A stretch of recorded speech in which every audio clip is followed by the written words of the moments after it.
Oh man.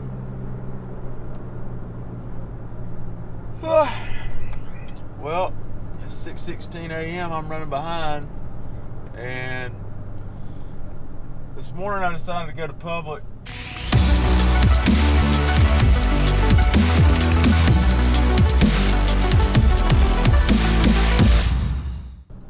And the reason for that is that the evenings lately I've been devoting towards this private land buck, and anyhow, I just did pick up a new tract of land to hunt, not far down the road, so I'll probably check that out at around lunchtime and maybe throw a camera on that. But the main goal is I really wanted to get into this and hunt this in the evenings, but instead I'm gonna have to kind of ease into it after daylight in the morning, or this morning. And what I'm going to do is I'm going to push a little bit further from the initial spot, the initial watering hole I found. I feel like there's definitely, like I said before in the other videos, that there's more than likely another deep pocket in that slough that's holding water. And there's more than likely some persimmons that are dropping down that way. So that's kind of the plan for this morning, is to ease in there, and if anything, I'll learn some more information about the area. Gonna do that, get out of there, and check on some other private land, and get ready for the evening hunt. 70 degrees this morning.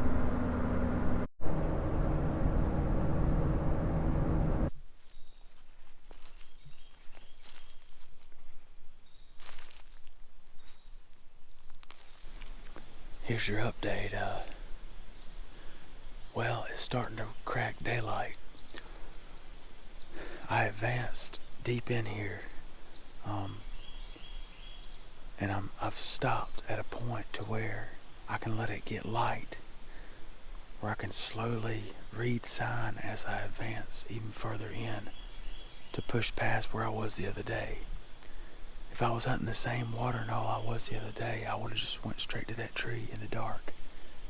I would have got here a lot earlier, but because I'm going to read the sign, I needed to get light so I could pick my way through the woods quieter.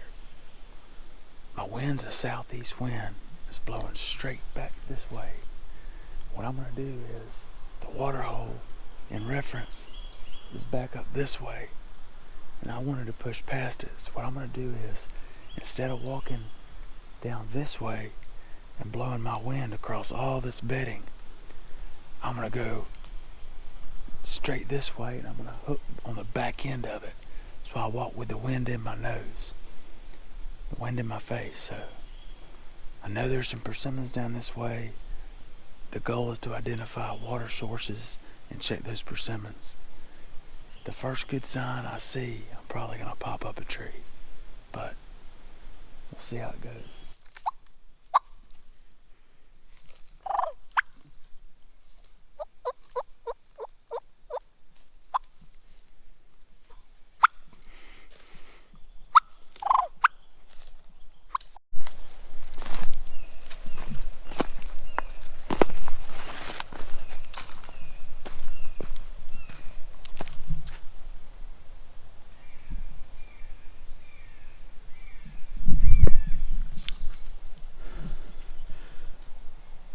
So I just checked this slough behind me, this watering hole. There's not a lot of deer sign right here. There's not too many deer tracks.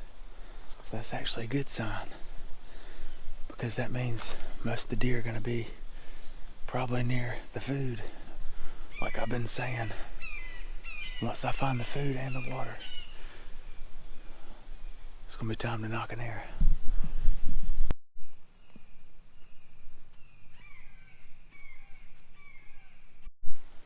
Alright, well, that's going to conclude this morning's hunt. Good looking cypress right here.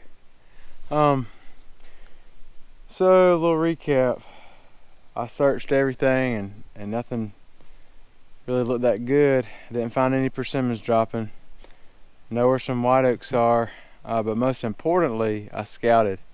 And I was looking for some inconspicuous, like just overlooked spots. And I found one right here off the road. Literally, I may be able to see my truck. If the foliage wasn't that thick, I could probably see my truck. But it's a bulletproof setup. This buck's got some blowdowns that are blocking him. And he's watching this back access right here. He's got a north one coming over his back. That way he can smell any pressure from the neighbor, and he can see any pressure coming to him from the public. There's a bedding area, and I'll show you on OnX. There's a bedding area just about 80 yards from me from this tree. There's also another buck bed, several buck beds and rubs about another 50 yards past that. So what I did is, if you can see, all this in front of me is real thick, and all this out to the other side is very thick. All right, this is the best tree. This is the best tree to call, grunt a buck up. This bedded in these bedding areas. Now, if I'd have went more off to the left, there's a good chance they could have seen me, because I basically kept, if I went out to the left, the other buck bed, if he's there, he could see me. If I went out to the left, there's a chance this buck that's laying right here 80 yards could see me. So what I've done is, I've made an access to where I can slip right out the back door. And I use this drain, and I cut it way right, and there's a depression there. And then I go way out, and then I come back out the road. So that's, I'm pretty pumped about this spot though. I feel good about this.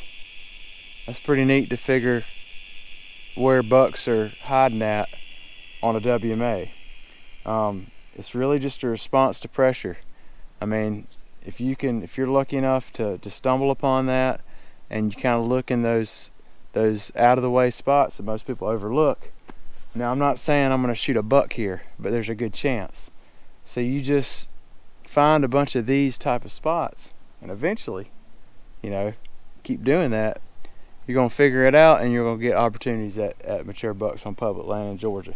So that's all I got for today.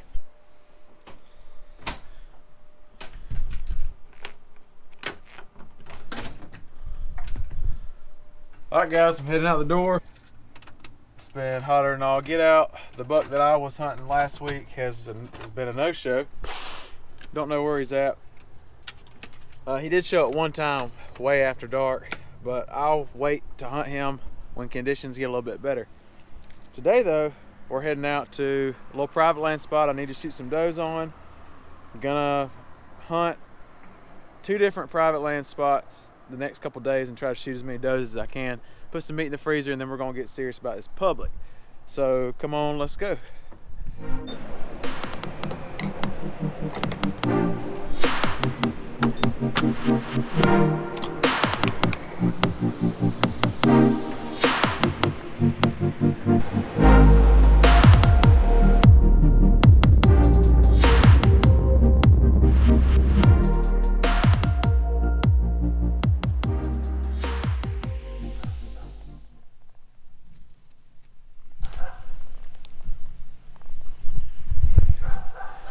I swear this dog will not shut up. The water oaks are falling. That tells me I probably need to hunt some water oaks after I shoot a doe off of this.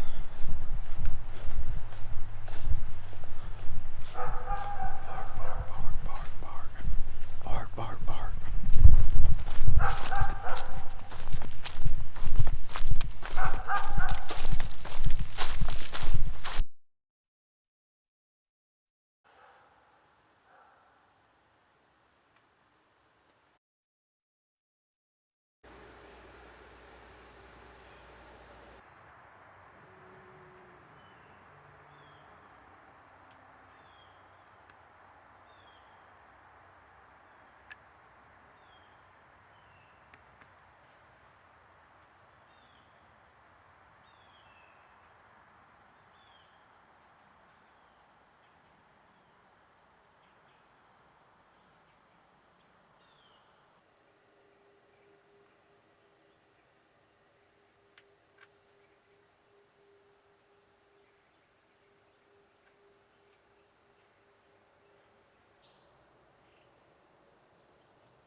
already got ants all over it. So that looks like I might have got something good on the way out. It's probably gonna smell like guts. Okay. Oh yeah. Yeah, it's a gut exit, which I figured. Well,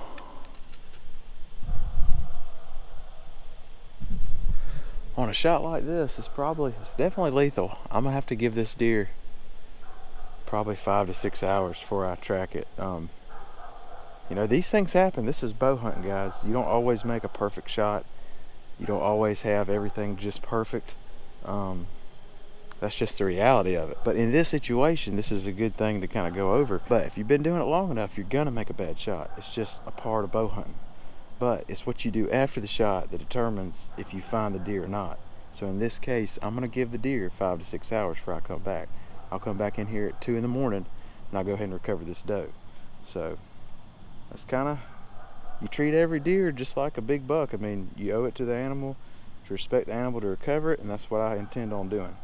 So we got last chance deer recovery. We are your last chance. Literally, probably. You're probably right. I hadn't even looked. I just slipped out of here. And I left my vlog camera at the house, so that was a really good move by me. That's gonna make it hard to vlog. I know, right? So I'm about to do this. Hold on. Can y'all see me? Can y'all see me? So we got Scott here. Scott's the guy wearing the orange legendary shirt, isn't it? Yeah. That's him. Alright. He's got his dog. We got 2 dogs here. So alright, well, let's get started. It's definitely, Come on. viewing the footage, it's definitely got guts. So we're gonna let the dog do its work. There's the deer. Well, how far did that deer go? 50 yards?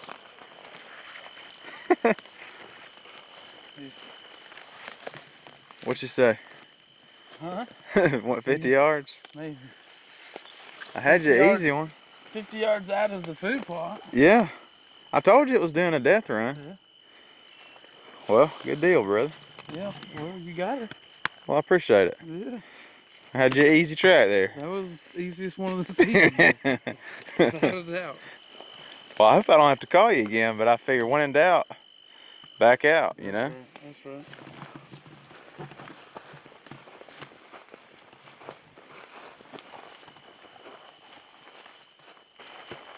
Yeah, just like I figured. It come out that back left leg like I told you, you know? So, what's that, Ziva? Good girl. Good girl.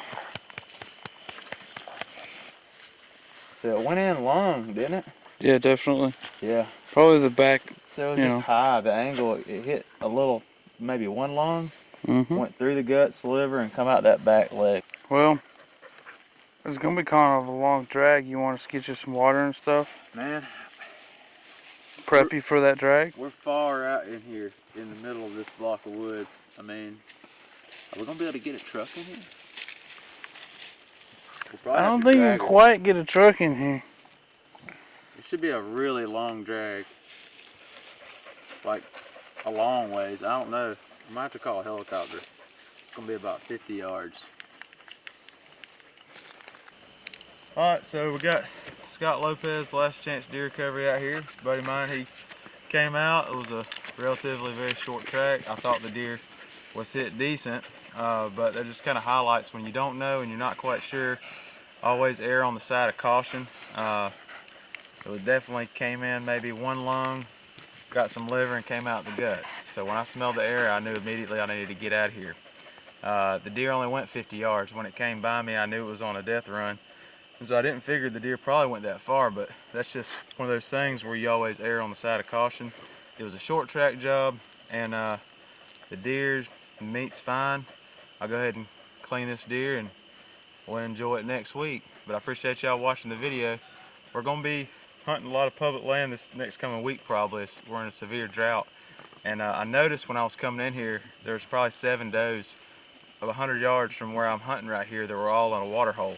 So it seems like water's going to be the key factor to be keying in on this coming week. But I appreciate y'all watching the video, and God bless.